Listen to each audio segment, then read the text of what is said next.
जय श्री राधा रानी सरकार की, जय श्री कृष्ण भगवान की, जय श्रीमद् भागवत महापुराण की, जय पौष मास महत्म की। मंदिर ऋषि बंसी वाले महात्मा यूट्यूब चैनल की ओर से हम आप सभी भक्तों का हार्दिक अभिनंदन करते हैं। पौष मास के छठे अध्याय की कथा आज हम आपको सुनाने जा रहे हैं। आज की इस कथा में कंस वध की कथा को सुनाया जाएगा। श्रीमद् भागवत महापुराण के 10वें स्कंध में ये कथा आती है। तो पौष मास के छठे अध्याय की कथा इस प्रकार है।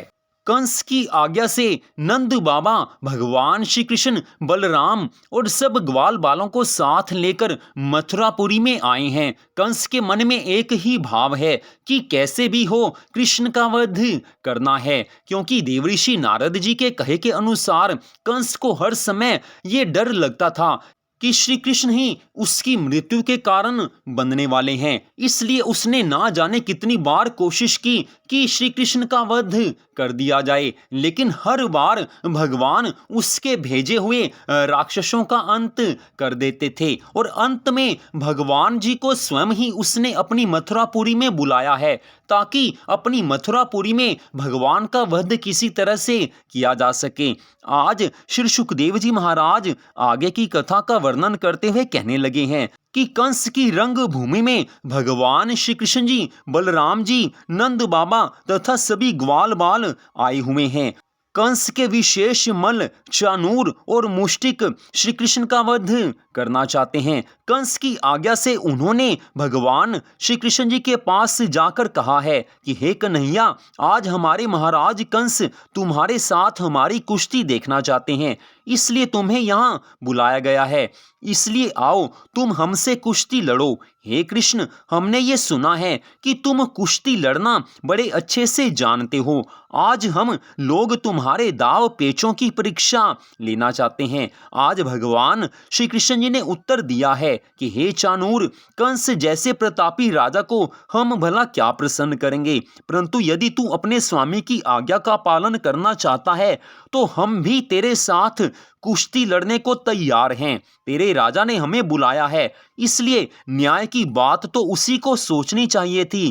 तेरा राजा बड़ा अन्यायी है, जो हम जैसे बालकों को तुम जैसे मल्लों से लड़वाता है। हे चानूर, वैर, प्रीति, विवाह तथा कुश्ती समान से ही होनी चाहिए, परंतु राजा कंस पर हमारा कोई वश नहीं, इसलिए हम तेरे साथ अवश्य लड़ेंगे। तू हमें बचाते हुए कुश्ती लड़ना, ताकि हमारा हाथ पैर ना टूट जाए। आज भगवान अपने वास्तविक स्वरूप को छिपाते हुए मन लुभावनी बातें कर रहे हैं। उस समय चानूर कहने लगा है कि हे कृष्ण, तुम देखने में तो बालक ही हो, परंतु तुम्हारे कार्य और कीर्ति को सुनकर तथा कुवलिया पीड़ हाथी की मृत्यु देखकर ऐसा प्रतीत नहीं होता है। यद्यपि मुझे तुम्हारे साथ कुश्ती लड़ना उचित प्रतीत नहीं होता, परंतु राजा कंस की आज्ञा है, इसलिए कुश्ती लड़ने को बाध्य हूं। हे राजन, उस समय वार्तालाप करने के पश्चात जब श्री श्याम सुंदर भगवान चानूर से तथा बलराम जी मुष्टिक से कुश्ती लड़ने लगे, तब उस बेमेल कुश्ती को देखकर मथुरा वासियों ने परस्पर इस प्रकार कहा है कि यह सारा कार्य अधर्मपूर्ण हो रहा है, अतः ऐसे अधर्म को देखने से पूर्व हमें यहाँ से उठकर चला जाना चाहिए। ऐसा विचार कर सभा में से कुछ लोग उठकर बाहर चले गए। हे राजन, तदुपरांत श्री श्याम बलराम ने अपना शरीर लोहे के समान कठोर बना लिया। जब चानूर ने हाथ से हाथ, मस्तक से मस्तक, छाती से छाती तथा पांव से पांव मिलाकर अनेक दाव पेंचों द्वारा श्री कृष्ण जी को पटकना चाहा, तो वे उसके दाव में नहीं आए हैं। उस समय वो सोचने लगा, ना जाने इस बालक को कितने दाव पेच मालूम है, इसमें ना जाने कितनी शक्ति भरी हुई है, जो इसके ऊपर मेरा कोई वश नहीं चलता है। इतनी कथा सुनाकर श्री सुखदेव जी महाराज कहने लगे हैं कि हे राजा परीक्षित, जिन पर ब्रह्म परमात्मा भगवान श्री कृष्ण जी को ब्रह्मा तथा शिव आदि देवता भी नहीं पकड़ सकते, तथा जिन्होंने केवल 2 ही पगों में संपूर्ण ब्रह्मांड को नाप लिया था, उन्हें भला चानूर किस प्रकार पकड़ लेता। जिस समय चानूर छल बल दिखलाकर श्री श्याम सुंदर पर झपटा था, तब वे उछलकर अलग हो जाते थे। शाहनूर ने भगवान श्री कृष्ण जी की छाती पर एक जोर का मुक्का मारा तो उन्हें कुछ भी चोट नहीं लगी, परंतु उसके बाद जब श्री श्याम सुंदर भगवान ने उसे दोनों हाथों से पकड़कर चारों ओर घुमाते हुए पृथ्वी पर पटका तो उसका शरीर अखाड़े की मिट्टी में धंस गया तथा उसके प्राण पखेरु उड़ गए हैं। जिस प्रकार कोई बालक चींटी को पकड़कर मसल डालता है, उसी प्रकार श्री बलराम जी ने मूष्टिक को मार डाला है। उसकी मृत्यु के पश्चात शल तोषल और कूट नामक मल श्री श्याम बलराम जी से लड़ने को आए तो प्रभु ने उनको भी मार डाला है। उस समय मथुरावासी हरि भक्त लोग प्रसन्न होकर भगवान श्री श्याम सुंदर जी की जय जयकार करने लगे हैं। सब कह रहे हैं कि ब्रज के सब गोपी ग्वाल धन्य हैं जो आठों याम प्रभु के साथ रहते हैं। आज सब कोई भगवान श्री कृष्ण जी तथा बलराम जी की प्रशंसा करने में लगे हुए हैं। उस समय देवताओं ने प्रसन्न होकर आकाश से पुष्पों की वर्षा की है। कंस के अतिरिक्त रंगभूमि में उपस्थित अन्य सभी लोग भगवान श्री कृष्ण जी की जय जयकार करने लगे हैं।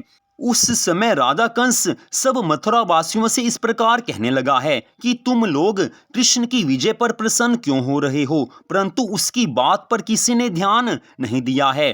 तब कंस ने अत्यंत क्रोधित होकर अपने दैत्यों और योद्धाओं को ये आज्ञा दी है कि तुम इन दोनों लड़कों को पकड़कर मार डालो तथा गोप ग्वालों को बंदी बना लो। रंगभूमि का फाटक भीतर से बंद कर दो, देर मत लगाओ। राजा कंस की ऐसी आज्ञा सुनकर कंस के साथी दैत्य और योद्धाओं ने श्री कृष्ण और बलराम जी को घेर लिया है। ये देखकर दोनों भाइयों ने क्षण भर में ही बहुत से दैत्यों को काल का ग्रास बना दिया। शेष अपने अपने प्राण बचाकर आज भाग रहे हैं। हे राजा परीक्षित, जिस समय वसुदेव देवकी को श्याम सुंदर और बलराम जी के मथुरा आगमन का समाचार मिला तो वे व्याकुल होकर प्रार्थना करने लगे हैं कि हे प्रभु, मेरे दोनों पुत्रों की अब आप ही रक्षा करना। जब अंतर्यामी भगवान श्री कृष्ण जी ने अपने माता पिता को दुखी जाना तो उन्होंने निश्चय कर लिया है कि आज कंस को मारकर माता पिता का दुख दूर करना चाहिए। ऐसा विचार करके आज भगवान श्री श्याम सुंदर कूदकर कंस के मचान पर चढ़ गए हैं। उन्हें अपने पास आया हुआ देखकर कंस अत्यंत भयभीत होकर उनके ऊपर अपने खड्ग का प्रहार करने लगा है।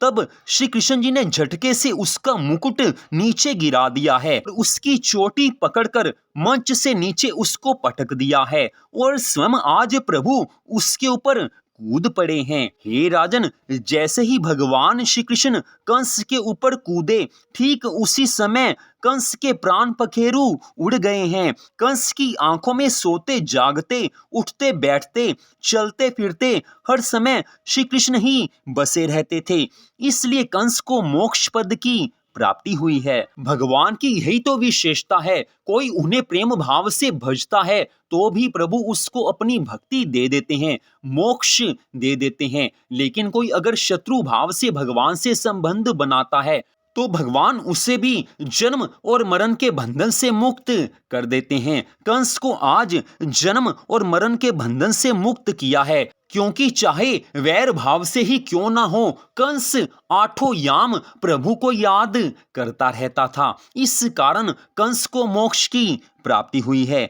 कंस भगवान को अपना शत्रु मानता था तो भी भगवान ने उसको मोक्ष पद की प्राप्ति करवा दी है। तो जो लोग प्रतिदिन भगवान की सच्ची श्रद्धा भावना से भक्ति करते हैं, भगवान जी की पूजा आराधना करते हैं, भगवान की कथाओं को सुनते हैं, जो भगवान के लिए एकादशी का व्रत रखते हैं, अन्य व्रत रखते हैं, भगवान से किसी भी तरह से प्रेम करते हैं, प्रभु ऐसे भक्तों को कभी नहीं त्याग सकते हैं। अपने ऐसे परम सुंदर भक्तों को भगवान इस जीवन में सभी तरह के सुख संपत्ति आनंद दे देते हैं और इस मनुष्य जीवन के पश्चात भगवान उन्हें सदा के लिए अपने गोलोक धाम में स्थान दे देते हैं। यही तो भगवान की सबसे बड़ी कृपा है। हे राजन, कंस को मरा हुआ देखकर जब उसके 8 भाई अपने अपने शस्त्र लिए हुए कन्हैया जी को मारने के लिए आए तो श्री बलराम जी ने अपने हल और मूसल से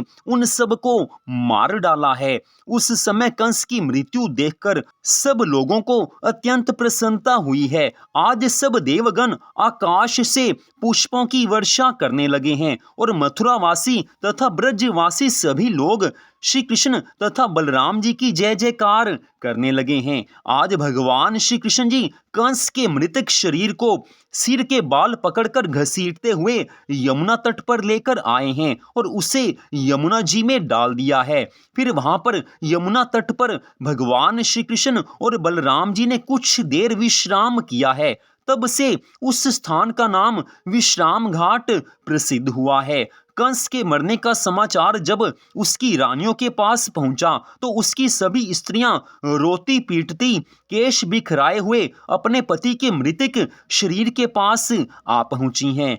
ये परीक्षित, उस समय कंस की रानियां अपने मृतक पति के शरीर को यमुना में से खींचकर उसके मस्तक को अपनी गोद में रखकर रोती हुई इस प्रकार कहने लगी कि हे राजन, यदि तुम श्री श्याम सुंदर से बिना ही अपराध के विरोध नहीं करते तो तुम्हारी ये दशा क्यों हुई होती। इसलिए हरि भक्तों और संतों को दुख देना अच्छा नहीं होता है। तुम संसार में किसी को अपने समान नहीं समझते थे, अब तुम्हारा गर्व कहाँ चला गया जो आज तुम्हारा मृतक शरीर पृथ्वी पर इस प्रकार पड़ा हुआ है। अब तुम्हारे इस रतन जड़ित सिंहासन पर बैठकर मथुरा वासियों को अपने अधीन कौन करेगा और हम किसके सहारे जीवित रहेंगी। फिर उसकी रानियों ने जब बहुत विलाप किया है तब श्री मुरली मनोहर भगवान श्री श्याम सुंदर ने उन्हें समझाते हुए कहा है कि भाग्य के लिखे हुए को कोई नहीं मिटा सकता है। मामा जी ने कभी हम लोगों को अपना नहीं समझा और हमेशा वैर ही बांधे रहे। ये संयोग की बात है जो उन्हीं के द्वारा रचे गए इस उत्सव में उन्हीं के प्राण चले गए। इसलिए अब ईश्वर की इच्छा जानकर तुम धैर्य धारण करो। अब तुम इनके क्रियाक्रम का प्रबंध करो। भगवान श्री कृष्ण जी के समझाने पर कंस की रानियों और कंस के भाइयों की पत्नियों ने अपने अपने पति के मृत शरीरों का यथाविधि संस्कार किया है। श्री श्याम सुंदर भगवान ने राजा कंस का दाह संस्कार उसके पिता उग्रसेन के हाथों से करवाया है। इतनी कथा सुनाकर श्री सुखदेव जी महाराज कहने लगे हैं कि हे राजा परीक्षित, भगवान श्री कृष्ण जी ने इस धराधाम पर अवतार कई कारणों से लिया था। कंस का वध करना भी उनमें से एक विशेष कारण था। तो भगवान तो अपने भक्तों को सुख देने के लिए विशेष रूप से अवतार लेते हैं। भगवान जब अवतार लेकर विभिन्न लीलाएं करते हैं तो भगवान के भक्त उन लीलाओं को देखकर और आगे आने वाले भक्त उन लीलाओं का गान करके भगवान की उन कथाओं को सुन सुनकर अपने जीवन को धन्य बनाते हैं। तो श्रीमद् भागवत महापुराण की ये कथा बड़ी सुंदर कथा है और जो कोई भक्त इस कथा को पूरी श्रद्धा भावना से सुनते हैं, मन लगाकर सुनते हैं, उनमें काम, क्रोध, लोभ और मोह की भावना नहीं रहती है। जिस प्रकार भगवान ने कंस का वध किया था, कंस पापी का नाश किया था, ठीक ऐसे ही भगवान अपने भक्तों के परम शत्रु काम, क्रोध, लोभ और मोह का भी नाश करते हैं। भगवान की शरण में एक बार भी जो चला जाता है, भगवान उसको अपना लेते हैं। अगर किसी मनुष्य ने जीवन भर पाप कर्म किए हैं तो भी यदि वो मनोयोग से भगवान की शरण में चला जाता है तो भी भगवान उसे अपना लेते हैं, उसका उद्धार कर देते हैं। तो पौष मास महत्म के 5वें अध्याय की कथा का यहीं पर विश्राम होता है। अगले भाग में आप आगे की कथाओं को सुन पाएंगे। तो मंदिर श्री बंसी वाले महात्मा यूट्यूब चैनल की ओर से आज की इस परम सुंदर कथा को सुनने के लिए आप सबका हार्दिक धन्यवाद। भगवान श्री राधा कृष्ण जी की, भगवान श्री लक्ष्मी नारायण जी की, श्रीमद् भागवत महापुराण की पौष मास महत्म की अनंत कृपा सदा आप सब पर, आपके परिवार पर बनी रहे। इसी मंगल कामना के साथ जय श्री राधा रानी सरकार की, जय श्री कृष्ण भगवान की, जय श्रीमद् भागवत महापुराण की, जय पौष मास महत्म की। जय जय श्री राधे, जय जय श्री राधे, जय जय श्री राधे श्याम।